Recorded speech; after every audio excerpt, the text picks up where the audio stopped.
Hello guys, அனைவருக்கும் வணக்கம். இப்போ தான் நம்ம சேனலுக்கு ஃபஸ்ட் டைம் வரீங்கன்னா மறக்காமல் நம்ம சேனலை சப்ஸ்கிரைப் பண்ணி வச்சுட்டு பாருங்கள் கைஸ். வாங்க கதைக்குள்ளே போகலாம். ரத்தினத்தின் வாயில் ரத்தம் வழிய தரையில் விழுந்தான். வேலன் அவனது நெஞ்சில் தன் காலை வைத்து அமுக்கினான். ஆனால் அந்த சண்டையின் உச்சகட்டத்தில் திடீரென்று பண்ணை வீட்டின் பிரதான கேட் திறக்கப்படும் சத்தம் கேட்டது. அங்கே ஒரு கார் வந்து நின்றது. காரில் இருந்து இறங்கிய உருவத்தை பார்த்ததும் வேலனும் நிலாவும் அதிர்ச்சியில் அப்படியே உறைந்து போயினர். காரில் இருந்து இறங்கியது வேறு யாரும் இல்லை, பெரிய நாயகிதான். பெரிய நாயகியின் கையில் அந்த 30 லட்சம் ரூபாய் கான்ட்ராக்ட் பத்திரம் இருந்தது. அவளது கண்கள் கண்ணீரால் நிரம்பியிருந்தன. பண்ணை வீட்டின் முற்றமே ஒரு நிமிடம் அப்படியே மையான அமைதிக்கு திரும்பியது. ரத்தினத்தின் ஆட்கள் தரையில் வலியோடு சுருண்டு கிடக்க, நடுமுற்றத்தில் பெரிய நாயகி தன் நெஞ்சை பலமாக பற்றியபடி நின்றிருந்தார். அவரது கையில் இருந்த அந்த கான்ட்ராக்ட் பேப்பர்ஸ் காற்றில் படபடவென்று சத்தமிட்டது. அவரது கண்களில் இருந்து கண்ணீர் வழிய அவரது முகத்தில் இருந்த ஒட்டுமொத்த பாசத்தையும் ஏமாற்றமாக மாற்றியிருந்தது. வேலன் தன் காலை ரத்தினத்தின் நெஞ்சிலிருந்து மெதுவாக எடுத்தான். அவனது முரட்டு உடம்பு முதன்முறையாக பயத்தால் நடுங்க தொடங்கியது. நிலா தன் போர்வையை தரையிலேயே நழுவ விட்டு அத்த என்று கத்தியபடி ஓடி வர முயன்றாள். ஆனால் பெரிய நாயகி தன் இடது கையை உயர்த்தி அவளை அப்படியே நிற்குமாறு சைகை காட்டினார். தன் நெஞ்சு வழியால் மூச்சு திணறியபடி, கிட்ட வராத நிலா, என் மருமகன்னு நினைச்சி, இந்த வீட்டு மகராசின்னு நினைச்சி என் உசுரையே உன் மேல வச்சிருந்தனே, எல்லாம் வெறும் நடிப்பு தானா? 30 லட்சம் ரூபாய்க்கு என் வீட்டுக்கு வந்த வாடகை ஆளா நீ? நிலா அப்படியே தரையில் முழங்காலிட்டு அமர்ந்தாள். தன் கைகளை கூப்பி கண்ணீர் விட்டாள். இல்லை அத்தை, ப்ளீஸ் நான் சொல்கிறத கேளுங்க அத்தை. ஆரம்பத்தில் தம்பிக்காக நான் பணத்தை வாங்கிட்டு வந்தது நிஜம்தான். ஆனால் இப்போ நான் உங்களை நிஜமாவே என் அத்தையா, இவரை என் புருஷனா? நிலா பேசி முடிக்கும் முன்னே பெரிய நாயகி தன் பார்வையை வேலனின் பக்கம் திருப்பினார். அவனது காயம்பட்ட கையில் இருந்து ரத்தம் சொட்டி கொண்டிருந்தது. ஆனால் அவரது இதயத்திலிருந்து வழிந்த ரத்தத்திற்கு முன்னால் அது ஒன்றுமே இல்லை. வேலா, உன்னை எப்பேற்பட்ட புள்ளையா நான் வளர்த்தேன்டா. ஊரே உன்னை மிரள பார்க்கும். ஆனால் நீ ஏன் சொல்லுக்கு கட்டுப்பட்டு நிற்ப. உன் ஆத்தாவுக்கு நீ கொடுத்த பரிசு இதுதானாடா? பெத்த தாய்கிட்டே நாடகம் ஆடுற அளவுக்கு அந்த பணம் உனக்கு முக்கியமாக போயிடுச்சா? என் புள்ளை எனக்கு துரோகம் பண்ணிட்டானே. வேலனின் கண்கள் முதன்முறையாக கண்ணீரால் குளித்தன. அவனது முரட்டு நெஞ்சு அப்படி வெடிப்பது போல இருந்தது. அவன் தன் ஆத்தாவின் அருகில் ஓடி சென்றான்.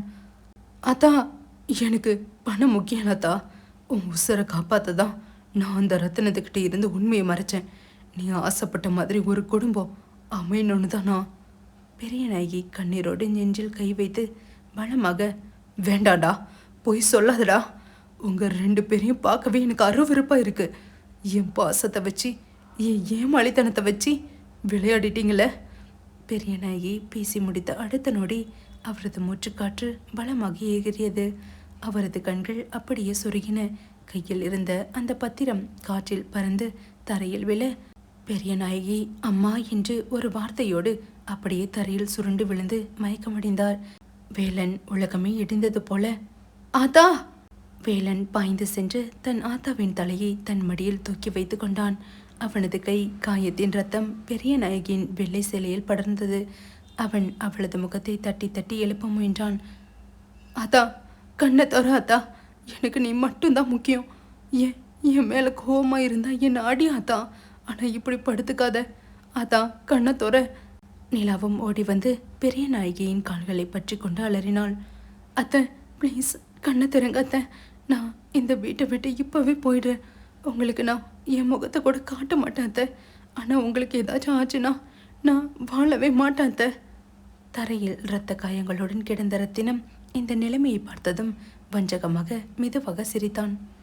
அட்ரா மகனே, வேலனோட ஆத்தா கதை முடிஞ்சது. இனி இந்த வேலனும் நிலவும் ஒருத்தர் பார்த்துக்கவே மாட்டானுங்க. இந்த துரோக உணர்ச்சியே இவங்களை சாகடிச்சிரும். அந்த நள்ளிரவு நேரத்தில் ஒட்டுமொத்த காதலும் பாசமும் ஒரு பெரும் துரோகத்தின் நிழலில் உறைந்து கிடந்தது. வேலன் தன் ஆத்தாவை தன் கைகளில் அப்படியே அள்ளி எடுத்துக்கொண்டு காரை நோக்கி ஓடினான். அவனது கண்கள் நிலாவை ஒரு நிமிடம் பார்த்தன. அந்த பார்வையில் இத்தனை நாள் இருந்த காதல் இல்லை.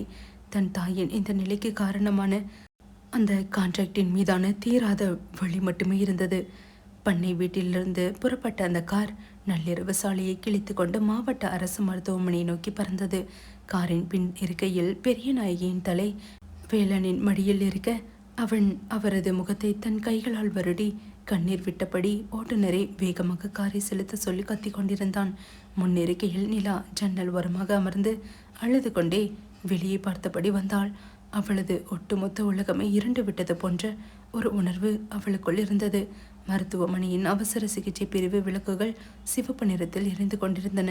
கார் வந்து நின்ற அடுத்த நொடி வேலன் தன் ஆத்தாவை அப்படியே கைகளில் அள்ளி எடுத்துக்கொண்டு உள்ளே ஓடினான். ஸ்ட்ரெச்சரில் வேலனின் அம்மாவை கிடத்தி மருத்துவர்கள் அவசரமாக சிகிச்சை பிரிவுக்குள் தள்ளி கொண்டு சென்றனர். கதவுகள் டமார் என்ற சத்தத்தோடு சாத்தப்பட்டது. சிவப்பு விளக்கு எரிய தொடங்கியது. அந்த கதவின் முன்னால் வேலன் அப்படியே உறைந்து போய் நின்றான். அவனது கசங்கிய சட்டை முழுவதும் அவனது இரத்தமும் அவனது ஆத்தாவின் வேர்வையும் கலந்திருந்தது. அவனது முரட்டு தோள்கள் இத்தனை பெரிய துயரத்தை தாங்க முடியாமல் பலமாக குலுங்கின. நிலா மெதுவாக அவனது அருகில் வந்து நடுங்கும் கரங்களால் அவனது தோளை தொட முயன்றாள். வேலன், அத்தைக்கு ஒன்று ஆகாது வேலன், நீங்க தைரியமா இருங்க. ஆனால் வேலன் சட்டென்று அவளது கையை தட்டிவிட்டான். அவன் திரும்பிய போது அவனது கண்கள் சிவந்து அதில் காதலுக்கு பதிலாக ஒரு தீராத வலியும் ஆத்திரமும் நிறைந்திருந்தன. அவனது அந்த பார்வை நிலாவின் நெஞ்சை அப்படியே சுட்டெரித்தது. என் ஆத்தாவுக்கு ஒன்று ஆகாதுதான், ஆனா அவங்க இந்த நிலைமையில் அங்கே படுத்து கிடக்கிறதுக்கு காரணமே நீயும் நானும் தான் நிலா. 30 லட்சம் ரூபாய், வெறும் 30 லட்சம் ரூபாய் பணத்துக்காக என் ஆத்தாவோட பாசத்தை வச்சு விளையாடட்டும் பாத்தியா? இன்னைக்கு அவங்க உசுருக்கே அது ஆபத்தாக வந்து நிற்கிது. நிலா அப்படியே கைகளை ஏந்தி கண்ணீர் விட்டாள். அவளது இதயம் 1000 துண்டுகளாக உடைந்து சிதறுவது போல இருந்தது. வேலனின் பேச்சை கேட்ட நிலாவோ அவரோட இந்த கோபமும் பேச்சும் என்னை என்னென்னவோ பண்ணுதே.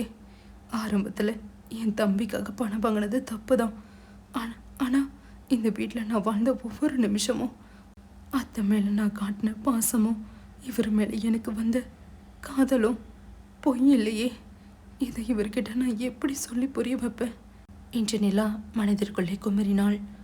நிலா வேலனின் கண்ணை பார்த்து, வேலன், நான் பணத்துக்காக வந்தது நிஜம்தான். ஆனால் அத்தை மேலே நான் வச்ச பாசம் பொய் இல்லை வேலன். உங்களை நான்... வேலன் அவளது பேச்சை நடுவிலேயே தடுத்து சுவற்றை தன் முரட்டு கையால் பலமாக ஓங்கி குத்தினான். நிறுத்து நிலா, இனிமே நீ என்ன சொன்னாலும் என் காதுல விழாது. என் ஆத்தா கண்ணை திறந்து அவங்க வாயால உன்னை மன்னிச்சிடுன்னு சொல்ற வரைக்கும் எனக்கு நீ யாருமே கிடையாது. நாம போட்ட கான்ட்ராக்ட் இதோட முடியுது நிலா. இனிமே நீ என் முன்னாடி வந்து நிற்காத. அவன் சொன்ன அந்த வார்த்தைகள் நிலாவின் காதுகளில் இடி விழுந்தது போல கேட்டன. கான்ட்ராக்ட் முடிந்துவிட்டது என்று அவன் சொன்னதும் அவளது உயிரே அவளது உடம்பை விட்டு பிரிவது போல இருந்தது. அவள் அந்த ஐசியூ வார்டின் சுவற்றில் சாய்ந்து அப்படியே தரையில் அமர்ந்து விம்மி அழுதாள். அவளது அந்த சிவப்பு வெல்வெட் நைட்டியின் மேல் போர்த்தியிருந்த போர்வை தரையில் நழுவி கிடந்தது. அந்த நேரத்தில் ஐசியூ கதவு திறந்து மருத்துவர் வெளியே வந்தார். வேலன் பதற்றத்துடன் அவரிடம் ஓடினான். மிஸ்டர் வேலன், உங்கள் அம்மாவுக்கு மேசிவ் ஹார்ட் அட்டாக் வந்திருக்கு. உடம்போட நிலைமை ரொம்ப மோசமாக இருக்குது. அவங்க மனசில் ஏதோ ஒரு பெரிய அதிர்ச்சி இருந்திருக்கு போல, அதான் இப்படி ஆகியிருக்கு. அடுத்த 24 மணி நேரம் அவங்க கண்காணிப்பில் இருக்கணும். அதுக்கப்புறம் தான் எதுவும் சொல்ல முடியும். அவங்க கையில் ஏதோ ஒரு பேப்பர் சுருட்டி வச்சுருந்தாங்க, இதோ பிடிங்க என்று கோரிவிட்டு சென்றார். மருத்துவர் கொடுத்த அந்த 30 லட்சம் ரூபாய் கான்ட்ராக்ட் பத்திரத்தை வேலன் கையில் வாங்கினான். அவனது கை காயத்திலிருந்து வழிந்த இரத்தம் அந்த பத்திரத்தின் மேல்பட்டு அந்த பொய்யான பந்தத்தை முற்றிலுமாக அழிப்பது போல் இருந்தது. அவன் அந்த பத்திரத்தை கோபமாக கிழித்து எறிந்தான். காகித துண்டுகள் மருத்துவமனை தரையில் சிதறி விழுந்தன. அவன் நிலாவை திரும்பி பார்க்கவே இல்லை. நேராக தன் ஆத்தாவை பார்ப்பதற்காக ஜன்னல் வெளியே உள்ளே உற்று பார்த்து கொண்டிருந்தான். நிலா சிதறி கிடந்த அந்த பத்திர துண்டுகளை பார்த்தாள். தங்களை இணைத்த அந்த பொய்ப்பத்திரம் இன்று அழிந்துவிட்டது. ஆனால் தங்களுக்குள் வளர்ந்த அந்த உண்மையான காதல் என்னவாக போகிறது என்று தெரியாமல் அவளது கண்ணீர் அந்த தரையை நனைத்து கொண்டிருந்தது. மருத்துவமனையின் அந்த நீண்ட வராண்டாவில் மரண அமைதி சூழ்ந்திருந்தது. ஐசியு வார்டின் ஜன்னல் வழியே தன் ஆத்தாவை கண்ணிமைக்காமல் பார்த்து கொண்டிருந்தான் வேலன். அவனது முரட்டை இதயத்திற்குள் குற்ற உணர்ச்சியும் ஆத்திரமும் மாறி மாறி மோதிக்கொண்டிருந்தன.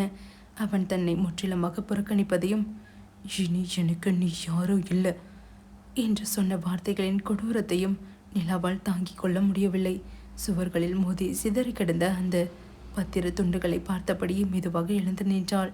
அவளது கால்கள் அவளது கட்டுப்பாட்டில் இல்லை. வேலன் ஒரு முறை கூட திரும்பி தன்னை தேட மாட்டானா என்று ஏங்கியபடியே அவனிடம் சொல்லாமல் கொள்ளாமல் அந்த இடத்தை விட்டு மெதுவாக நகர்ந்தாள். நள்ளிரவு நேரத்தில் தனியாக ஒரு ஆட்டோவை பிடித்துக்கொண்டு நிலா நேராக வேலனின் வீட்டிற்கு வந்து சேர்ந்தாள்.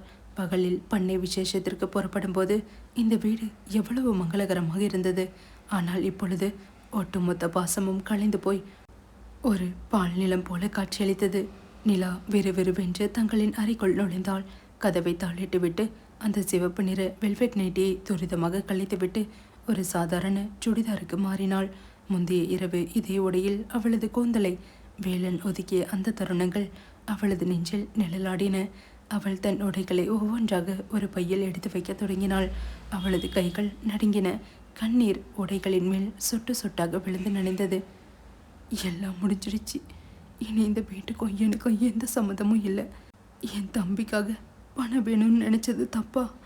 ஆனால் அந்த பணத்தை விட இந்த கொஞ்ச நாளில் அத்தை காட்டின பாசமும் இவர் என் மேலே வச்சிருந்த முரட்டுத்தனமான காதலும் எனக்கு உசுரா தெரிஞ்சது. ஆனால் இப்போ நான் ஒரு ஏமாத்துக்காரி, துரோகினி மூத்தரை குத்தி என்ன இங்கேருந்து விரட்டுறாரே. இனிமே நான் இங்கேருந்து அவரோட கோபம் தான் அதிகமாகும். நான் போயிடுறேன். என் சொந்த ஊருக்கே போயிடுறேன். ஆனால் இந்த நெஞ்சில் இருக்கிற அவரோட நினைப்பனா எப்படி பிரிப்பேன்? அவள் தன் பையை எடுத்துக்கொண்டு விடியற்காலை இருட்டு பொழுதில் யாரிடமும் சொல்லாமல் அந்த பெரிய வீட்டை விட்டு தன் சொந்த ஊரை நோக்கி அழுகையுடனும் தவிப்புடனும் புறப்பட்டாள். இதோட இந்த எபிசோட் முடியுது. நெக்ஸ்ட் எபிசோடில் என்ன நடக்க போகுதுன்னு பார்க்கலாம். மறக்காமல் நம்ம சேனலை சப்ஸ்கிரைப் பண்ணி வச்சுட்டு பாருங்கள் கைஸ். இந்த வீடியோ உங்களுக்கு பிடிச்சிருந்ததுன்னா மறக்காமல் லைக் பண்ணுங்கள். இந்த கதை எபிசோட் எப்படி இருந்ததுன்னு கமெண்டில் சொல்லுங்கள். தேங்க்ஸ் ஃபார் வாட்சிங். Love you guys. பாய்.